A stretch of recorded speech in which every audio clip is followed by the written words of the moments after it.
అయినా ఈ యొక్క ఆంధ్రరాజ్యంలో పూర్వ ప్రజలు ఎలా ఉన్నారు, ఏ విధంగా ఉన్నారు ఒకసారి పోటీ చేస్తా.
ఎవరెవరు చెప్పుకున్నారు,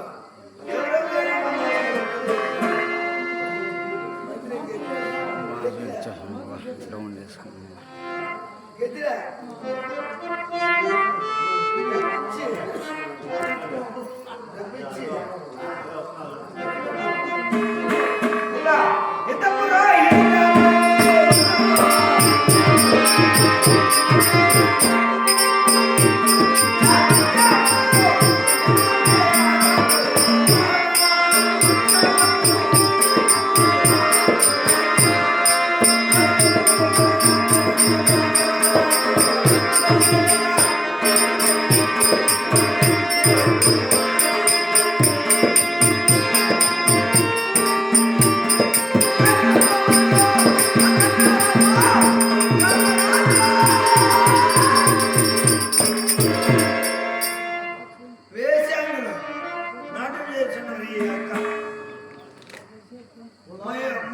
ఆశ్రమంలో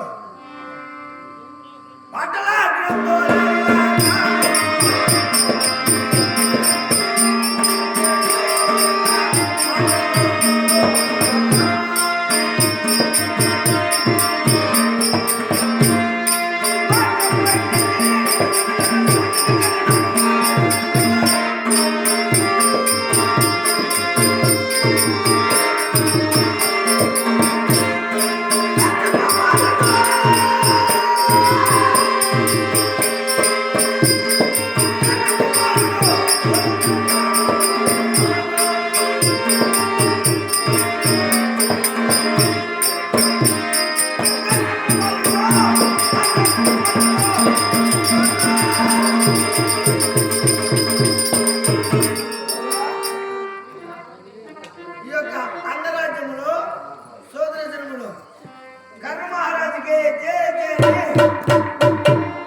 అంటే మరి రేపు తీసారా సొంత జనములు ఓహో చక్కగా పోతున్నారు. ఎంత తడ సోదరు మీద పొగిడేసా. అవునా నువ్వు ఎక్కడున్నావు? ఏం చేస్తా ఉన్నావు? ఏం చేయాలి స్వామి? పనులు ఆస్తములు కాదు మధ్య భ్రమించినది కనుక మిమ్మల్ని అంతా రాజు బహిష్కరణ చేయాలి. చేసేస్తే కూడా భయభక్తి లేవయ్యా మీకు ఎవరికి భయభక్తులన్నిటి లేవు. ఏమిటో మన మహారాజు ఎప్పుడు పిలుస్తాడు ఏమో, ఎక్కడికి రమ్మంటాడేమో అనేసి ముందు జాగ్రత్త ఉండాలి. అలాగే మీరు అలా చేయనప్పుడు ఇదంతా ఏమనుకుంటారు తెలుసా? ఒకసారి చాలా వెళ్ళిపోయారు అనుకో, వీళ్ళకి ఎక్కడికే ఇంకా దీనిపైన చేత కాదు అలా చూసేవారు అలా అనుకుంటారు. సరేనా? ఎప్పుడు అలాంటి పని చేయొద్దు, పొరపాటు పని. ఏదో స్వామి మరి వారు ఏమేం చేస్తున్నారు ఒకసారి చెప్పు. ఏం చేస్తున్నారు? మంత్రి శేఖర్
శ్రీకృష్ణుడు రాజు కిందికి దొక్కేస్తాడు.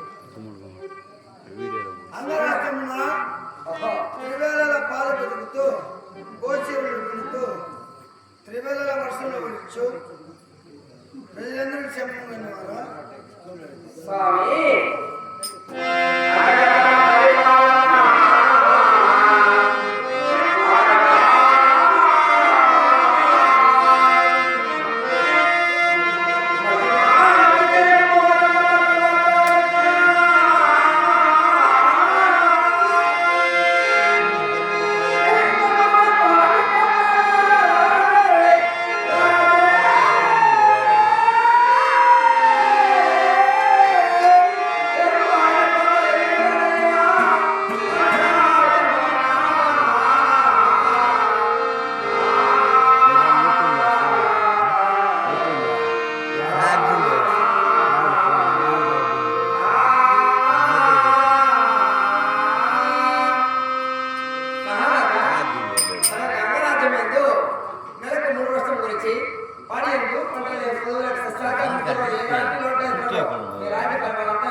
ఇక మూడు త్రివేళలో కాదు రాత్రి పోవాలని వర్షంలో పడితే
అంగరాజ్యంలో మరి పూసరత్న వారు యజ్ఞయాగాలు చేయొచ్చు క్షేమము అన్నవారా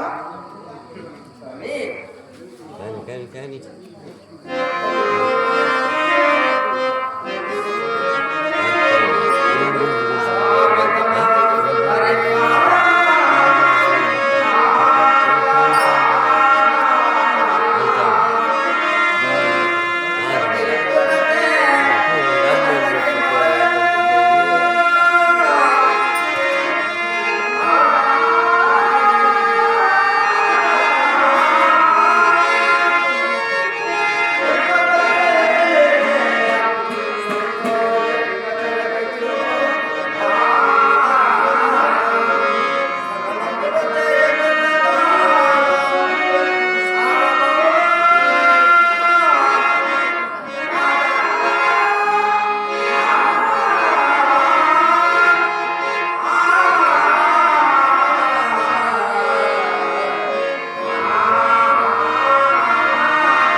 బ్రాహ్మణులు క్షత్రియులు వైశ్యులు శూద్రులు ఏమేం చేస్తున్నారు చెప్పు ఒకసారి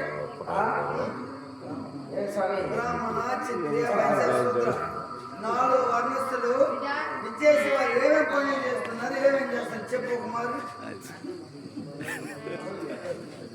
చెప్పు అయ్యా చెప్పు బ్రాహ్మణత్వములు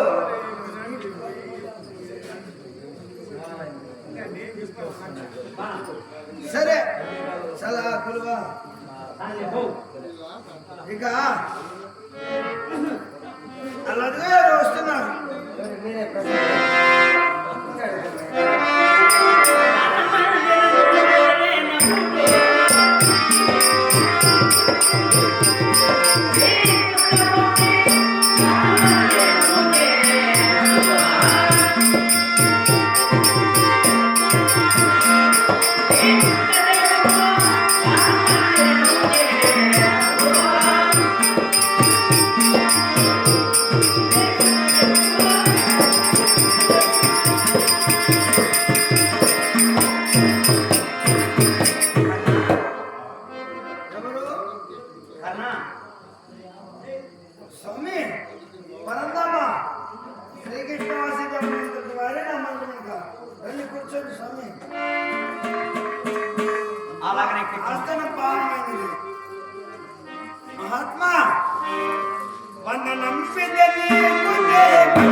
వదలండి ఏ ఆలోచన మాట్లాడితే ఆడు ఎప్పుడైనా మరి ఆశీర్వాదం కన్నీటి గురించి చూడండి మరి మీరు. నిన్న నా సభాసభలో సరాసరి వచ్చేయండి. ఈ మాట నువ్వు ఎక్కడున్నావని గుర్తుకొచ్చావు. అందుకని ఒకసారి కరుణ మందిరం ఎక్కడికి ఒకసారి దర్శించి వెళ్దామని, ఒకసారి పాటించి వెళ్తే మంచిది ఎలా అని ఇక్కడికి వచ్చాను.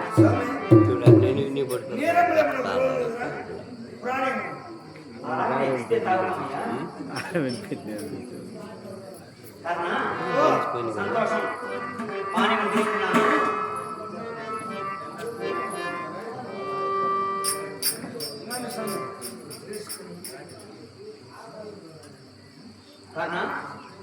స్వామి, మీరు వచ్చిన వేళ విశేషం మా ఆస్థానం పావమైనది. సంతోషం. ఒక విషయం ఏమిటో? నీవు రథసారథిలో గొప్ప రథసారథి అయినా నిజమేనా? ఏదో నాకు తెలిసినంత వరకు రథసారథం చేయగలను. సంతోషం. అయితే నేను కొంత దూరం వెళ్ళాలి. నీవు రథం పైన కూర్చోబెట్టుకుని కొంత దూరం వదిలితే నీ రథసారథ్యాన్ని నేను గ్రహించినట్టుంది. కాబట్టి కొంత దూరం వెళ్తావా? అదెంత భాగ్యం స్వామి. మీరు వదలమని ప్రత్యేకంగా అడగాల. వదలమంటే వదలను. అలాగనే వచ్చా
రథసారథ్యాన్ని చూడాలనుకున్నాను. చూసారా? ఓకే ఇదిగో నిర్జలమైన ప్రదేశం జగన్. ఇదేనా అవును, చుట్టుపక్కల ఎవరు లేరు. స్వామి ఆ? ఇక్కడ వదిలే మీరు ఎలా వెళ్తున్నారు? నేను వెళ్తాను కానీ ఆ, నీతో కొంచెం మాట్లాడవచ్చా? నాతోనా? ఆ. మీరు మాట్లాడాలని నాతో మొదలుపెట్టుకోవాలి స్వామి. ఏమీ లేదు, నాకు ఒక చిన్న అనుమానం తీరుస్తావని. ఏమిటి అడుగు? నీ తల్లిదండ్రులు ఎవరో ఒకసారి తెలుపుతావా? లైన్స్ ఏందన్నట్టుగా అది తెలియని వాళ్ళు ఉన్నారు, కృష్ణ బావా. స్వామి ఉమ్. ఎవరు? మా తండ్రి, మా తల్లి రాధాదేవి, మా తండ్రి సూతుడు. తండ్రి రాధా, తండ్రి తండ్రి సూతుడు, సూతుడు, తల్లి రాధాదేవి అంటావు. రాధాదేవి. తెలియదేమున్నది? కారణ తల్లి రాధాదేవి, తండ్రి సూతుడు అంటావు. అవును, నిక్కం కానా? నిక్కముగా నేను పుట్టినప్పటి నుంచి మా తల్లిగారి మమ్మ చూస్తూ నువ్వేమంటూ ఒప్పుకోతే నాకు తెలిసినంత వరకు నీ జన్మ వృత్తాంతం చెప్తా గ్రహించగలవా? జన్మ వృత్తాంతము. అవును మరి నాకు వృత్తాంతం చెప్తా. లేదా? కారణ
మా కనతల్లి రాధాదేవి.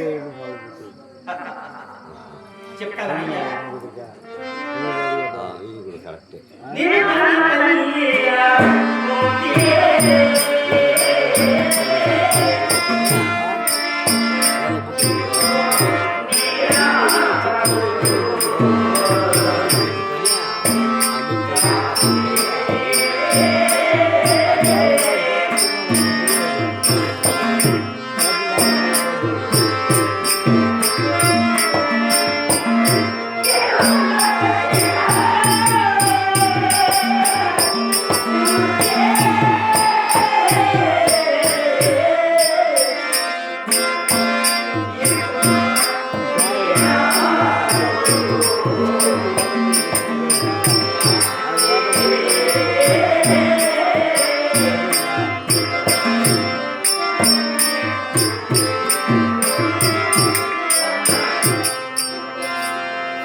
నిన్ను కన్న తల్లి ఎవరో తెలుసా? నిన్ను కన్న తల్లి పాండవ మాత కుంతీదేవి. శ్రీకృష్ణ వాసుదేవ, నన్ను కన్నతల్లి రాధాదేవి కానీ ఎవరో పాండవ పాత్రని తీసుకొచ్చి నన్ను కన్నతల్లి నేను ఎలా నమ్మాలి? నీ సహోదరుడు ఎవరో తెలుసా?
ధర్మజుడు, భీమ, అర్జునుడు, నకుల, సహదేవుడు నీ సహోదరుడు.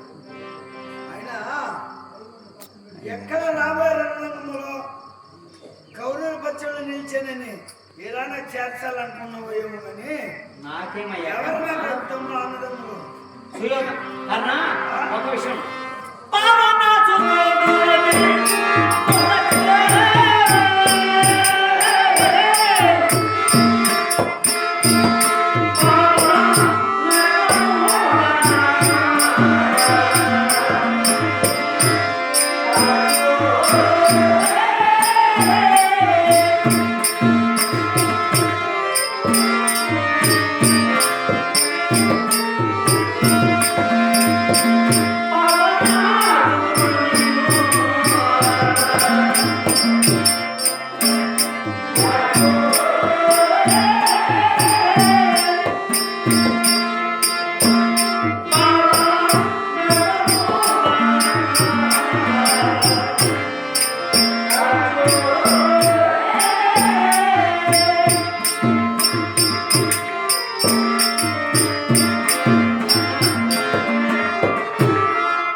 అతను కూడా నీవు ఎప్పుడు వస్తావా, 1000 కళ్ళతో ఎదురు చూస్తున్నాడు నీ రాక కోసమే. ఎవరు నీ తమ్ముడు దేవసేనుడయ్యా. దేవుడు ఆ, అదట్టునమ్ము ఉమ్. నా భగవాడు నాడే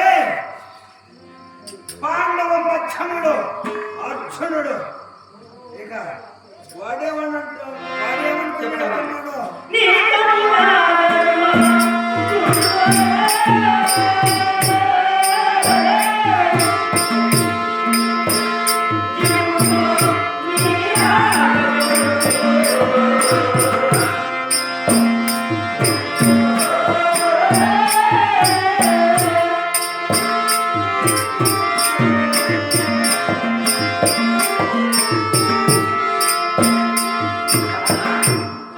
మీ అమ్మగారు, మీ సహోదరుడు ధర్మరాజు, దేవసేనుడు, అర్జునుడు కూడా నీవు ఎప్పుడు వస్తావా అని నీ రాక కోసం 1000 కళ్ళతో ఎదురు చూస్తున్నారు. ఇక ఆఖరి వారు ఉన్నారే పిల్లవారు కావాలి. అప్పుడు సారి అవునయ్యా.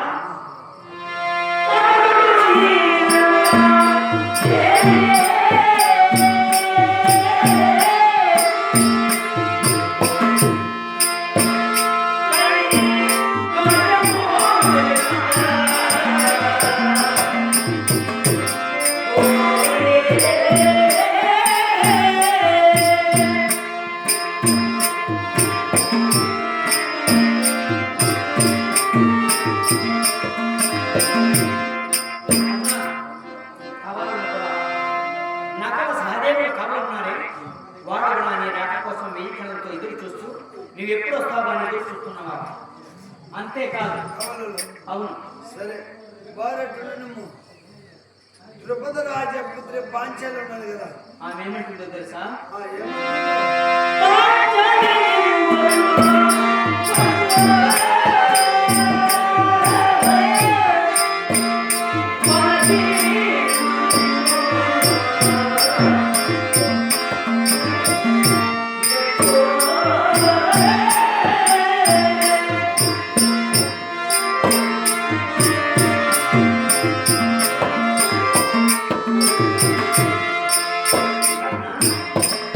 ఆ యొక్క ద్రుపద రాజపుత్రి, ఆ యొక్క పాంచాలి నిన్ను ఆరోగ్యకరంగా స్వీకరించడానికి కూడా సిద్ధంగా ఉండాలి.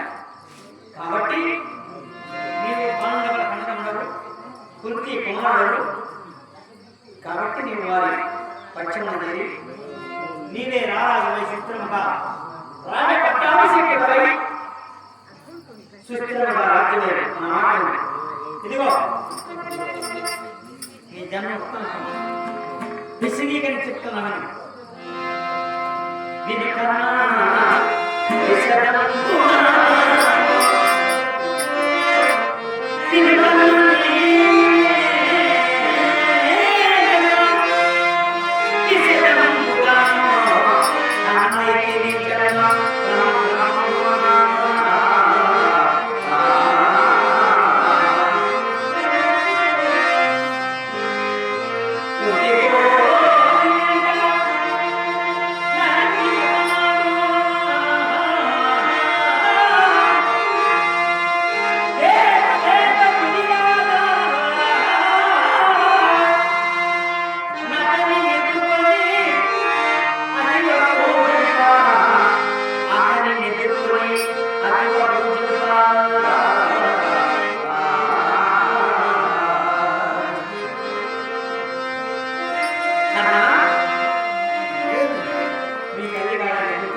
కుంతి భోజనంతో తిరుగుతూ ఉంది భార్య ప్రాయం.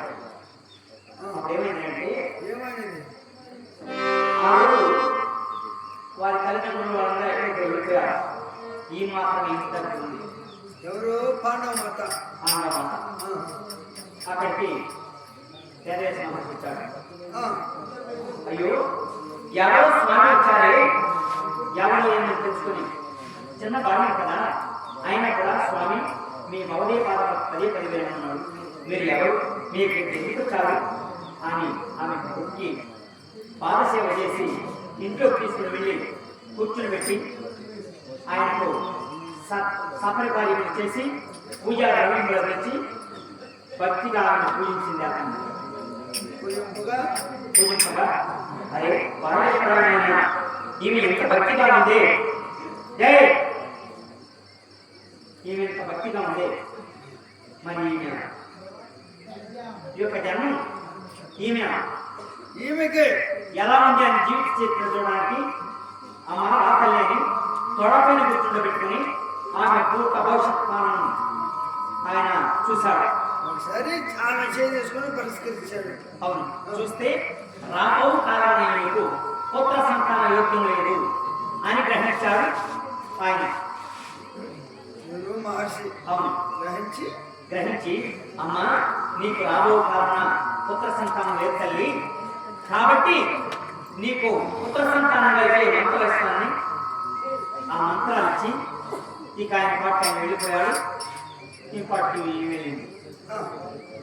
సరే సాయంకాలం అయింది, పడుకునింది. రాత్రి అంతా నిద్ర పట్టాయి. ఎందుకు? అరే మంత్రాలు బిడ్డ కొడతారా, స్వామి ఎవరు వచ్చాడు మనకు బిడ్డలు కలగలేదని చెప్పారు, మరి బిడ్డలు కలగకపోతే నీకు మంత్రాలు ఇస్తానమ్మా, ఈ మంత్రాలు పిలిస్తే నీకు బిడ్డలు కలుగుతారని చెప్పేవాడే. మంత్రాలతో బిడ్డలు కొడతారా, నేను చెప్పింది నిజమేనా అని నీకు ఒకే ఆలోచన మొదలైంది.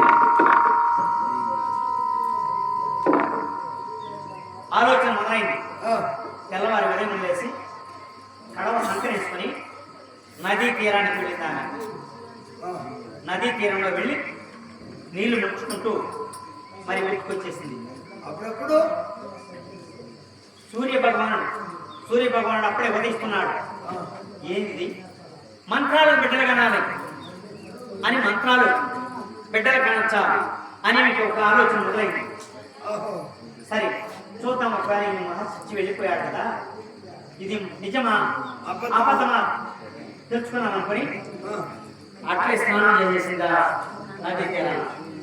స్నానం చేసి గట్టుకెళ్ళి సూర్య భగవానుడు అప్పుడే ఉదయిస్తున్నాడు. నెలనెలాడు సూర్యుని దగ్గరగా తెచ్చుకొని స్వామి అని సూర్యదేవుని ప్రార్థించింది. మంత్రం పఠిస్తుంది. సూర్యదేవుడు ప్రత్యక్షమైపోయాడు. నిమిష పాట రక్తకాలన ఆయన ప్రత్యక్షమయ్యి ఆమె చదువు గర్భం చేశాడు.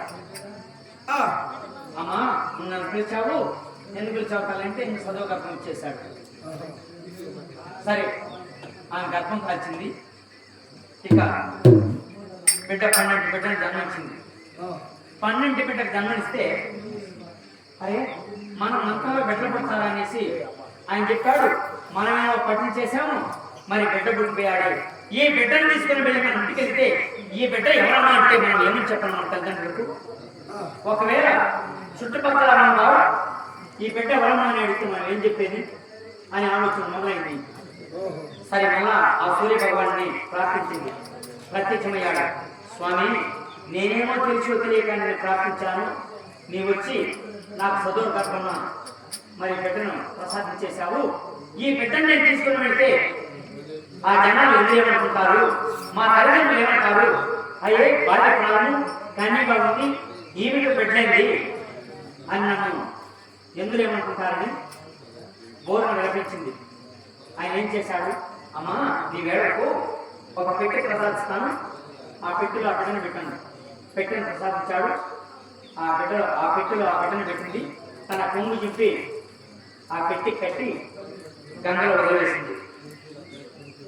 అలా ఆ సముద్రంలో ఆ నదీ తీరంలో కొట్టుకుంటూ వెళ్ళి మీ తండ్రి గారైన మీ తండ్రి గారు అంటున్న సూతుడు అతను చేపలు పట్టుకుంటున్నాడు. అతనికి సంతానం లేదు. అతనికి సంతానం లేకుండా మాకు బిడ్డలు లేరు స్వామి, మమ్మల్ని రక్షించేవాడు, మా వయసులో మమ్మల్ని కాపాడేవాడు భగవంతుని వేడుకుంటున్నారు రోజులు. కానీ ఈ పెట్టె అలకు కొట్టుకుని వెళ్ళి అతని దగ్గర చేతిలో చిక్కింది. అరే పెట్టె మనకేంది చిక్కిందని నది తీరాన్ని తీసుకుని వెళ్ళి పెట్టె తెచ్చి చూశాడు. అందులో పెట్టున్నాడు కేకలేస్తూ. అయ్యో భగవంతుడు మనకి ఈ బిడ్డను ప్రసాదించాడని ఆ బిడ్డను తీసుకుని వెళ్ళి రాధాదేవికి ఇచ్చి మనకు భగవంతుడు ఇచ్చిన బిడ్డ ఇది అని అతనికి కవచకుండలాలతో జన్మించాడు. కవచకుండలతో ఉన్నాడు కనుక కర్ణ అని నామధేయం చేసి ఆ రోజు నుండి పెంచుతూ వచ్చారు. అది వృత్తాంతం, నీ జన్మ వృత్తాంతం. కానీ పెంచినది రాధాదేవి, సూర్యుడు కానీ నీ తల్లిదండ్రులు రాధాదేవి కాదు.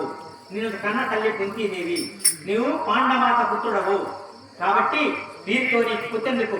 కౌరవులతో చేరి వారితో వైరం కల్పించుకొని ఇక ఎందుకు సర్వనాశనం ఏమి కాదు.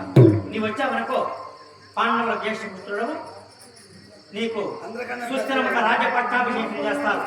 మా అన్నగారు అనేసి నీకే సుస్థిరంగా పట్టాభిషేకం చేస్తారు. నా పురాతనం స్వామి, నన్ను ఈ రోజు పాండవ కుమారుడు అందరికన్నా పెద్దవాడవి రమ్మంటున్నావే. అలనాడు ఒక్కనొక్క దినమున ఇంద్రప్రస్థపురంలో విల్లు విద్యాభ్యాసము పెట్టిన నాడు, అలనాడు నేను విచ్చేసి అట్టి ద్రోణుడు నువ్వు సూతుడివి అని 10 మార్లు హేళన చేసిన సమయంలో అట్టి సభలో కుంతీదేవి కూడా ఉన్నది. ఆనాడు కర్ణ, నువ్వు నా బిడ్డవరా, నువ్వు సూతుడు కాదు, నువ్వు ఒక్క మారు పలికినా నువ్వే ఆమె కన్న బిడ్డ తెలుసా? ఒకవేళ ఆమె బిడ్డ చెప్పను అంటుందా?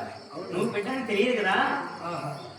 అలనాడు చెప్పని రోజు సూతుడన్న సమయంలో నా మిత్రుడైన సుయోధనుడు అలనాడే నాకు రాజ్యం ఇచ్చి రాజ పట్టాభిషేకంగా అంగరాజ్యాన్ని ఇచ్చి పట్టాభిషేకుని చేసి అటువంటి రారాజుని విడిచి రమ్మంటున్నావే. నా మాట వినయ్యా కృష్ణదేవా, కర్ణ, మాధవ మాధవ నా యొక్క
కుంతీదేవి, నేను కన్న తల్లి కుంతి.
అక్కడికి ఎట్లా వచ్చేదంట కుంతీదేవి దగ్గరికి రారా అంటున్నాడు.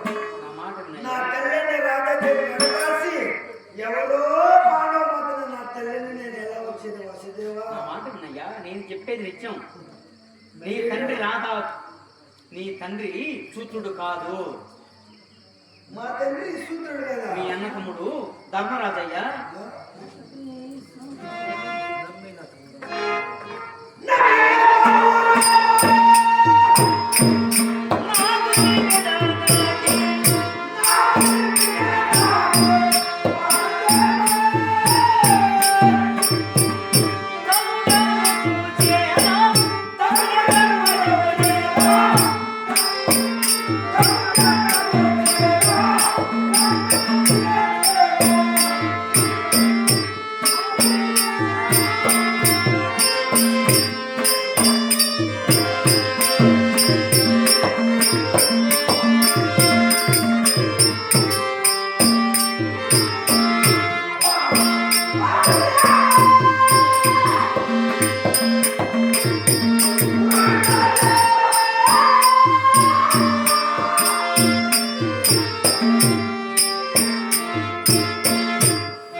నీకు అన్నదమ్ములు ఉన్నారు, వారి చెంతకి రావాలి అంటున్నాడే. అవునయ్యా, నయమా. నీ సహోదరుడు నీకు పట్టం కట్టడానికి సుస్థిరముగా రారాజు చేసి నీకే పట్టాభిషేకం చేస్తారు. ఆ పరమేశ్వరుడు కూడా నన్ను మెచ్చుకుంటాడు.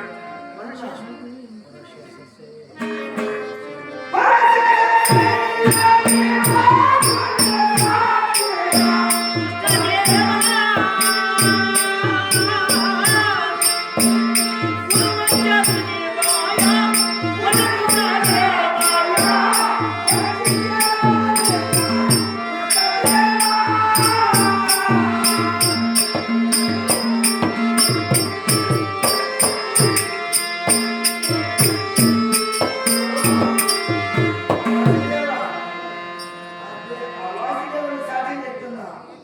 నన్ను నమ్మినటువంటి కుర్రరాజు నడవాసి ఎవరో నా తమ్ములను నమ్ముతున్నాడే. అయితే రాను రాజ్యాలను రా. నా మాట వినయ్యా, సుస్థిరముగా నీవే రారాజు.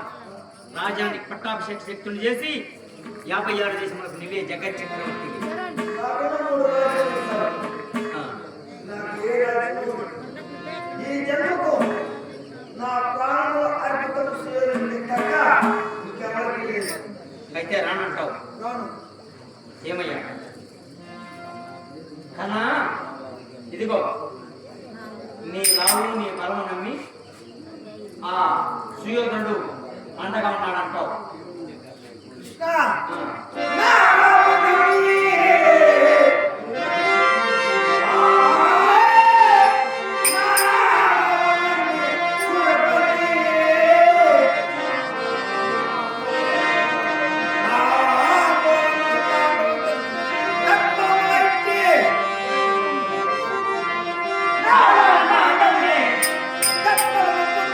చాలా అన్యాయం.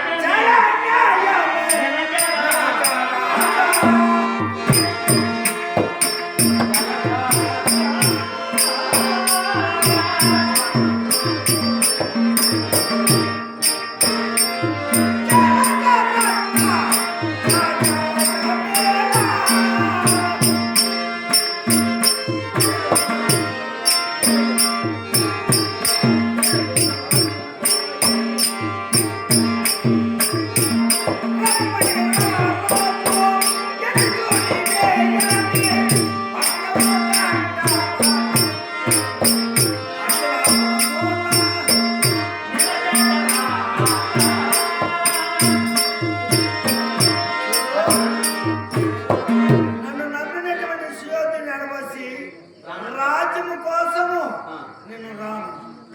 అస్తే ఇంద్రప్రస్థపురమునికే రాజువి, 56 రాజ్యాలకి రాజువి కర్ణ అంటున్నారు. రాజ్య కాంక్ష కోసము నన్ను నమ్మినటువంటి కురుపతి ఎడబాసి ఎలా వచ్చేది కృష్ణ? అయితే ఒక విషయం, ఏమి అయితే రానంటావు. అంటే రాను, రారాజు నడవాసి రాను. ఇక నీ కర్మ. ఎందుకంటే నాకు తెలిసినంత వరకు పాండవుని కన్నతములు మీ తల్లిగారిని కుంతీదేవి వారితో వచ్చి సైత్యగా ఉండి సుస్థిరంగా రాజ్యం వెళ్తావు, లేదంటే ఈ సుశోధన దగ్గర ఉండి ఇక సర్వనాశనం అయిపోతారు. మీ ఇష్టం. రాజేంద్రుడు ఎలా జరుగుతుందో అలా జరగను. అయితే ఒక విషయం, ఏమో నీవు ధర్మరాజు సహోదరుడిని నేను చెప్పనా? నాకు సహోదరుడని ధర్మరాజు వినిపించనా? అన్నదమ్ముడని చూడు వసుదేవా, ధర్మరాజు స్వాతంత్రుడు అంటే బయటకు తెలియకపోయినా లోపల ఎంతో లోపల గల మనిషి కనుక ఒకవేళ నీకు అన్నున్నాడే అనుకో, అయ్యో మనకు అన్నున్నాడా, మన అన్నతో యుద్ధం ఎలా చేయడం, అన్నతో ఎలా చేయడం అనేసి చాలిచ్చేస్తాడు. లేదా తమ్ముడు ఉన్నాడు అనుకో, తమ్ముడితో యుద్ధం చేయాలని చాలిచ్చేస్తాడు. అందుకని తెలియకుండా ఉండడం మంచిదంటావు. తెలియక ఉండటమే మంచిది. ఈ రహస్యం నాలో పెట్టుకోమంటావు. సంతోషం. ఇక నేను వెళ్ళిరానా? ఎదురు